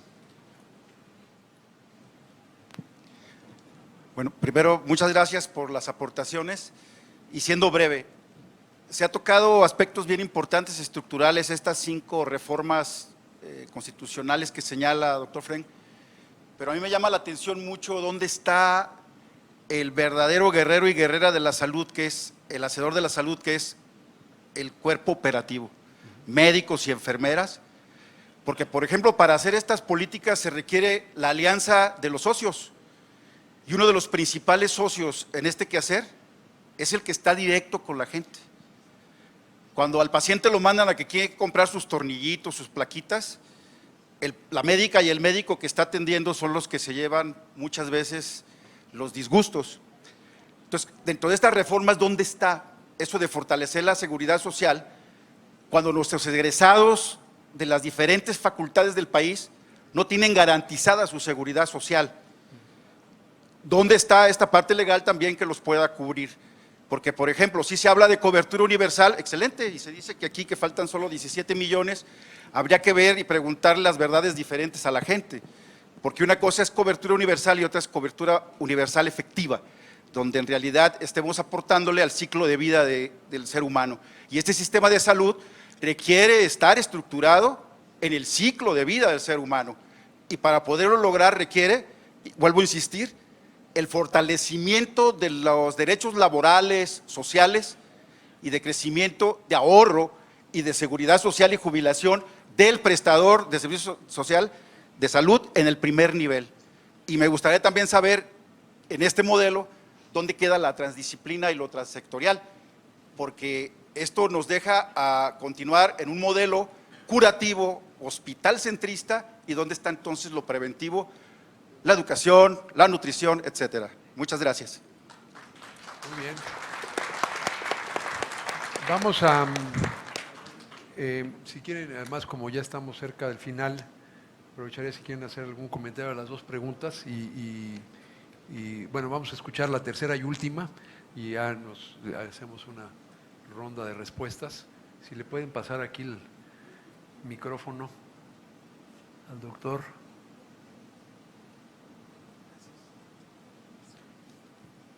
Muchas gracias, muy interesante la ponencia. Quiero felicitar a todos los que están aquí en el presidio, principalmente a nuestro amigo Ariel Pablos, que fue un gran referente en la Facultad de Medicina, a quien reconocimos mucho, de veras, esa gran aplicación académica. Felicidades. Yo creo que el problema, los estados tienen diferentes conflictos. En el estado de Jalisco sí sufrimos una incertidumbre muy fuerte con lo que fue el Seguro Popular. Y eso naturalmente pues, nos lleva a la disyuntiva, ¿sí? ¿Qué pasó con el Seguro Popular, no? Es decir, hubo una serie de situaciones de irregularidades que pusieron en riesgo el Seguro Popular. Y en algunos otros estados también se rumoraba algo al estilo, ¿no? Es por eso que quizás ese planteamiento que hacía nuestro líder Andrés Manuel López Obrador, de que el seguro no es popular, ¿sí? Y no es seguro, porque es la situación que vieron algunos estados donde había mucha incertidumbre en cuanto a la forma administrativa y manejo del seguro popular. Por otro lado, es verdad que Jalisco estamos rebasados en cuestión, la infraestructura ha sido rebasada, la cobertura lamentablemente sí está muy acotada, ¿sí? La población ha crecido, las enfermedades crónico-degenerativas también. Hay una serie de reformas también a la nueva ley de jubilaciones y pensiones, al igual que la nueva ley general del ISSSTE del Seguro Social, ¿no? Que van empatadas por ahí con ese sentido. Pero creo que la meta importante sería cómo armonizar esta nueva ley de salud universal nacional en cada uno de los estados, porque es ahí donde se presentan los conflictos de intereses políticos, ideológicos, y no entramos a una armonización donde realmente lo que nos dé la ruta sea el consenso de las mayorías, la razón, ¿sí? Y sobre todo lo que consideramos más viable en la aplicación de un seguro universal, como lo plantea muy interesantemente el doctor Julio, que lo felicito mucho. Creo que son expectativas bastante interesantes y hay mucho que retomar de esta ponencia, hay mucho que retomar de la expectativa, pero también, como decíamos, ¿qué podemos cambiar?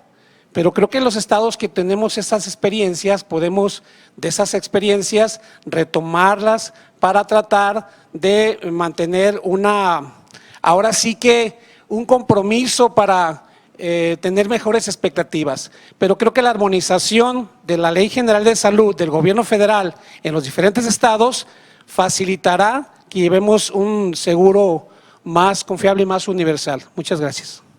Gracias.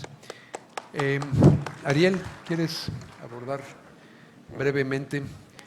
Muchas gracias. Y nomás decir a Raúl primero que la definición de la cobertura universal de salud es acceso para todos a servicios apropiados de salud sin dureza financiera. Son 3 dimensiones. Todos tienen acceso. Esa es la definición de cobertura universal de salud. Y es a servicios apropiados. Y ahí con la palabra apropiados es un poquito una palabra blanda, porque no tanto por excusar o no querer agarrar un paquete o definir el paquete, sino que cada sociedad en diferentes niveles económicos define esos servicios en forma diferente. En algunos lugares, curiosamente, aunque algunos favorecemos la idea de un paquete explícito, en muchos sistemas, el de Tailandia, por ejemplo, no era explícito. Tenía una pequeña lista negativa de los servicios que no iban a cubrir, todo lo demás se asumía. Pero en todo caso, el acceso está ahí. Pero lo que tú estás quizá señalando es que fuera puro retórico. Es decir, puede estar incluso en legislación, pero eso no hace nada si las cosas no están en la realidad. Pero eso es diferente al concepto, si es sencillamente cómo se aplican las cosas en la realidad. Los recursos humanos, otro punto que señalaron, muy importante. Ciertamente los trabajadores de salud somos los cerebros, los corazones, las manos del sistema. Y aquí estamos algunos médicos precisamente porque estamos a diferentes niveles trabajando precisamente por eso, ¿no? Debo también señalar que en la historia los médicos a veces se oponen a las reformas de salud cuando la evolución de los sistemas está donde yo tenía mi consultorio aquí por Juan Álvarez, ¿no? Y la gente viene y te paga y tú muy feliz, tú les ayudas, pero no te das cuenta de toda la gente que no tiene acceso, ¿no? Y que algunos de ellos quizás sacrifican mucho para poderte pagar en privado, ¿no? ¿Cómo poder aceptar esa visión en donde llegamos a un lugar donde podamos trabajar dignamente, pero al mismo tiempo pensar en la gente que no llega a tu consultorio privado? Y finalmente, uno de los criticismos que ha sido para el movimiento de cobertura de salud, el movimiento ha sido el punto sobre curativo, médico y curativo, etcétera, contra prevención y salud pública. Ese es un punto muy real. No es tanto que la cobertura decida esto, las sociedades y universalmente, en forma imperfecta, basados en las cuentas de salud. Casi todos los países dedican solo 4 o 5% de todo su gasto a lo que sería a intervenciones de población, de salud pública. Es casi universal. Lo bueno es no está mermando ese porcentaje, y como el gasto en general está aumentando, el gasto en salud pública también está aumentando. Y a mis amigos de salud pública les digo, no te arrincones en el 4%, vente a la cobertura universal y así estás en el total de la financiamiento.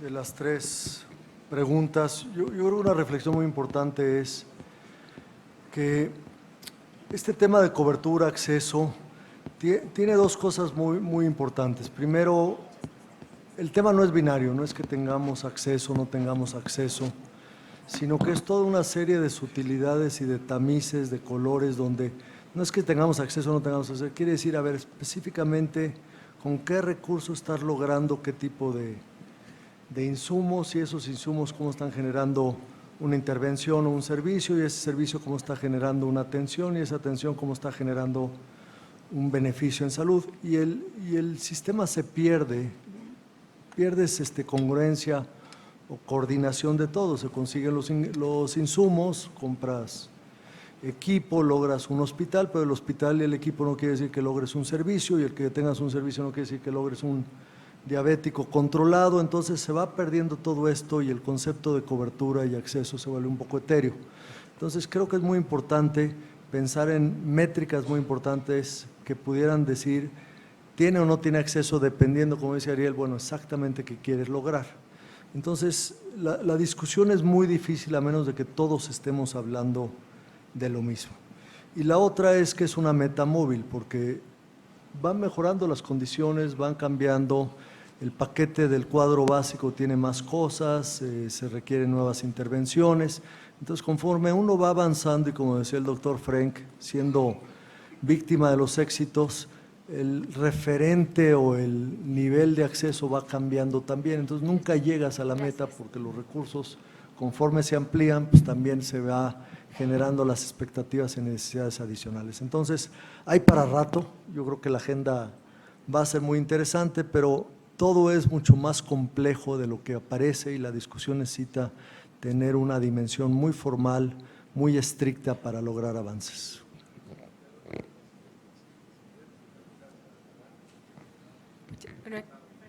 Su comentario fue muy interesante, y en el caso de la enfermedad mental yo diría, no basta la infraestructura, ni basta tener dinero para medicamentos y atención. Necesitamos enseñar a la gente cómo pedir ayuda, necesitamos luchar contra el estigma, necesitamos las medidas de salud pública que nos permitan hacer llegar a los servicios. Entonces, cada enfermedad va a tener sus propias particularidades, y me parece que tenemos que entender bien eso para poder lograr, junto con que sí tengamos la infraestructura, los recursos humanos, cómo ayudar a los médicos a identificar. O sea, no pueden hacer un diagnóstico, un tamizaje de cuántas personas tienen que atender en la enfermedad mental, porque muchas veces la gente no lo reporta.